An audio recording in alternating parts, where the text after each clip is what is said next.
Hi hello Shri Swami समर्थ सर्वांचं स्वागत आहे तुमच्या मनोरंजनाच्या हक्काच्या कटावर. मी श्रेया तुमच्या सर्वांचं स्वागत करते. कसे आहात तुम्ही सर्व? आशा करते स्वस्त असाल, मस्त असाल, जिथे असाल तिथे आनंदी असाल आणि माझा व्हिडिओ बघत असाल. तर आज मी तुमच्यासाठी असं एक 11 अलंकार ह्यांचं महत्त्व सांगणार आहे. अर्थात हे काही लोकांना माहितीच असेल, पण ज्यांना काही माहिती नसेल तर त्यांना नक्की हा 11 अलंकाराचा महत्त्वाचा फायदा होईल असं मी आशा करते. तर माझा व्हिडिओ पूर्ण नक्की बघा. तर चला मग जास्त वेळ वाया न घालवता अलंकारांकडे वळू. तर सर्वात प्रथम मी 11 अलंकारामध्ये कोणते अलंकार मोजले जातात हे तुम्हाला सांगणार आहे. सर्वात प्रथम हळद कुंकू, मंगळसूत्र, नथ, बांगड्या, जोडवी, साडी, विरोधे, चोळी, वेणी, कर्णभूषणे. कर्णभूषणे म्हणजे कानातले, अंगठी, फणी, अनेक अशा प्रकारचे अलंकार असतात ते मोजले जातात. आणि सर्वात आता मी तुम्हाला सांगणार आहे कुंकूचं महत्त्व. कपाळावर कुंकू लावल्याने आज्ञाचक्र जागृत होते. कपाळाचं कुंकू लावण्यामागचं अजून एक महत्त्व मोठं की टिकली, आपण जेव्हा टिकली लावतो तर काय काय लोकांना तिथे एलर्जी होते.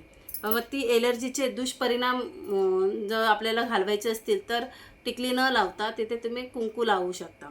हा झाला कुंकूचा उपयोग. आता दुसरा आहे मणिमंगळसूत्र. मणिमंगळसूत्र मध्ये जेव्हा ह्या दोन वाट्या असतात त्यातलं एक प्रतीक चंद्र आणि एक प्रतीक सूर्य असतो असं मानलं जातं. मंगळसूत्र या शब्दावरून आपल्याला त्याचा अर्थ स्पष्ट होतो. मंगळ म्हणजे शुभ, कल्याणकारी आणि सूत्र म्हणजे धागा, दोरी, तंतू चांगले होण्यासाठी बांधण्यात जाणारा धागा. म्हणजे हे शुभ कार्य वगैरे पुढे व्यवस्थित चालावं असं बांधला जाणारा हा धागा. म्हणून लग्न झाल्यानंतर सौभाग्य स्त्रिया हे चिन्ह मंगळसूत्र ओळखावं म्हणून हे गळ्यात परिधान केलं जातं. ह्या मंगळसूत्राच्या दोन वाट्यांच्या मध्ये एक मुहूर्तमणी असतो. तो मुहूर्तमणी ह्यासाठी गळ्यामध्ये परिधान केला जातो की अशी मान्यता आहे की जोपर्यंत महिलेच्या गळ्यामध्ये मंगळसूत्र आहे तर हा मुहूर्तमणी आपल्या पतीचं संरक्षण करत असतो, म्हणून हा मुहूर्तमणी दोन वाट्यांच्या मध्ये घातला जातो. दुसरा आहे पोहळा. पोहळा मंगळसूत्राबरोबर पोहळा असणे शुभ मानले जाते. म्हणजे आपण प्रत्येकजण घालत नाही, पण काही काही लोक घालतात पोहळा, पण तो प्रत्येकाला सूट करेल असाही नसतो. त्यामुळे जर बघा तुम्हाला जमलं तरच तो पोहळा घालावा, नाही तर नाही. जोडवी पायामधली उष्णता शोषून घेण्याचे चांदी काम करते, म्हणून पायामध्ये जोडवी घातली जातात. पहिल्याच्या काळामध्ये आपल्याला भूत पिशाच वगैरे असे वाईट शक्तीपासून आपलं संरक्षण व्हावं म्हणून निरनिराळ्या धातूंचे कडी किंवा वाळे असे पायामध्ये घालत. तर शरीरातील शक्ती, वाईट शक्ती जी असते ती शरीरामध्ये पायाच्या बोटाद्वारे प्रवेश करते. तर तो टाळण्यासाठी ही पद्धत सुरू झाली. आणि जोडव्यांचा दुसरा उपयोग असा आहे की जोडवे ज्या बोटात घातले जातात त्या बोटाचा डायरेक्ट संबंध पाठीच्या कण्यापासून त्या कानापर्यंत होतो. पाठ कंबरदुखीचा त्रास होऊ नये म्हणून स्त्रियांना जोडवे आधीपासून पायात घालतात. शरीराची सर्व ताकद पायामध्ये असते, म्हणून जोडवी हे प्रत्येक स्त्रीने पायामध्ये परिधान करावी. तुम्ही फॅन्सी कपडे घाला किंवा काही करा, घातलं तरीही पायामध्ये एक छोटीशी जोडवी नक्की घाला, ज्याने तुमच्याच आरोग्यासाठी तो खूप मोठा फायदा होणार आहे. पुढील आहे बांगड्या. काचेच्या बांगड्या म्हणजे कंकण. कंकणाचा जन्म जिम्मेदारी जाणीव करून देतात. बांगड्या हे स्त्रीचे सामर्थ्य वाढवण्याचे काम करते. एक तुम्हाला कविता त्यावर वाचून दाखवते. देवा मज देशी तुतके पुरे, अक्षय माझे चुडे जन्मवरी. देवाच्या देवळी उभी मी जागते, आयुष्य मागते चुड्यांना. म्हणून देवासमोर उभे राहून बांगड्या भरण्याची पद्धत पहिली सुरू झालेली आहे. पाचवी आहे नथ. नथ म्हणजे सौभाग्य अलंकाराचं नथीचं महत्त्व खूप आहे. नाकातली नथीचा गर्भाशयाशी डायरेक्ट संबंध असतो, म्हणून प्रत्येक स्त्रीने एक छोटीशी पुलिका नाही हो, लहानापासून मोठ्यापर्यंत नक्की नाकात घालायची आहे. आणि अंगठी ही अधिकार, विलास, सौभाग्य, विवाहासारख्या मंगल कार्यामध्ये ही परिधान केली जाते. त्याच्याबरोबर आपल्या खूप कोमल भावना असतात. अनामिका. अनामिका आणि करंगळीमध्ये घातल्या जातात अंगठ्या. तर अनामिकामध्ये अंगठी घालायची आहे सोन्याची आणि करांगळीमध्ये घालायची आहे चांदीची आणि त्याच्या व्यतिरिक्त ह्या कोणत्याही बोटामध्ये अंगठ्या घालायच्या नाही आहेत असं शास्त्रामध्ये लिहिलेलं आहे.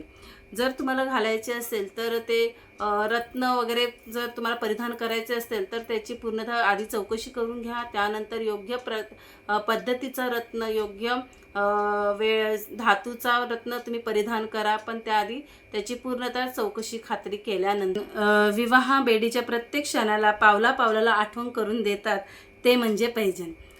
चुकू देऊ नको देवा पाऊलं, कोणतेही निर्णय घेताना सांगतात पैंजण. म्हणजे कसं आहे, चांदीचे पैंजण हे छोटे घुंगरू जे असतात त्यांचा जो नाद असतो तो मोहक आवाज वाईट शक्ती दूर करत असतो, वातावरणात नाद निर्माण करत असतो, त्यात परिवर्तन घडवून आणण्याचे काम हे घुंगरू करत असतात. म्हणून लहानांपासून ते मोठ्यांपर्यंत प्रत्येक स्त्रीने पैंजण हे नक्की घालावेत. त्याने तुमच्या घरातलं वातावरण खूप चांगलं व निगेटिव्ही दूर पळत जाईल. आणि 8वा आहे कानातले परिधान कारण आशुर शक्तीचा नाश करायला भूत पेशांपासून रक्षण व्हावे म्हणून कानातले घालण्याची पद्धत आहे. हिंदू धर्मात लहान मुलींच्या जन्मापासून ते 16व्या दिवसापासून कानातले संस्कार त्याच्यावर केले जातात. आजारी पडून लहान मुलांना आकडी येऊ नये म्हणून तसेच प्रतिकार शक्ती वाढवण्यासाठी हा संस्कार विधी केला जातो. त्याचप्रमाणे कान टोचताना या जागेच्या पंचसंस्थेची संबंध इथे ॲक्युप्रेशर क्रियेचा बघायला मिळतो.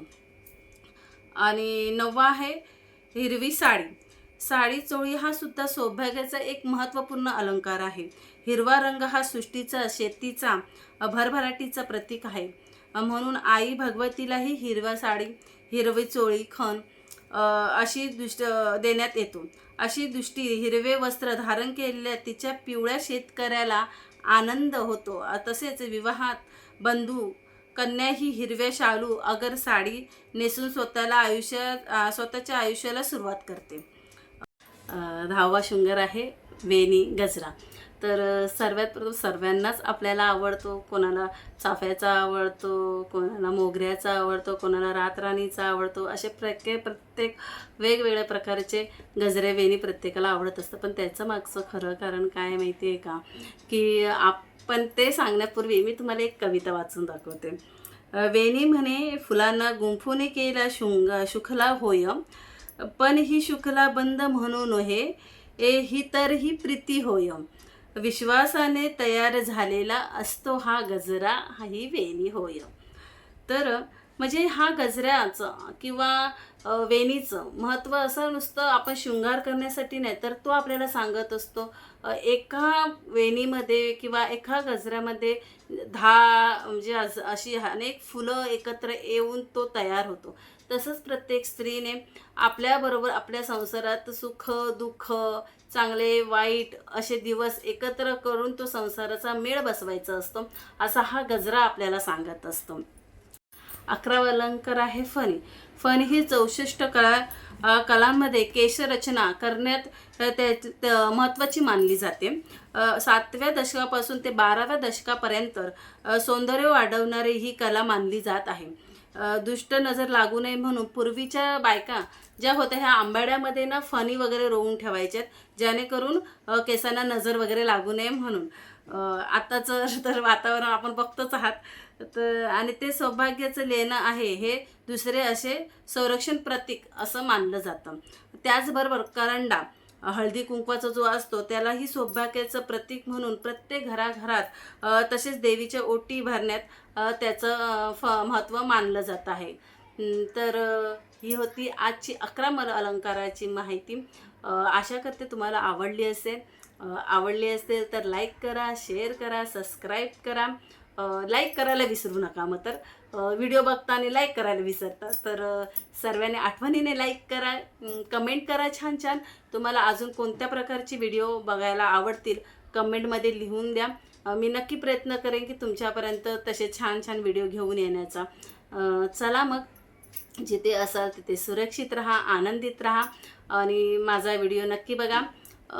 भेटूया पुढच्या व्हिडिओमध्ये अशीच एक नवीन छान माहिती घेऊन. तोपर्यंत स्वतःची काळजी घ्या. Bye bye. श्री स्वामी समर्थ.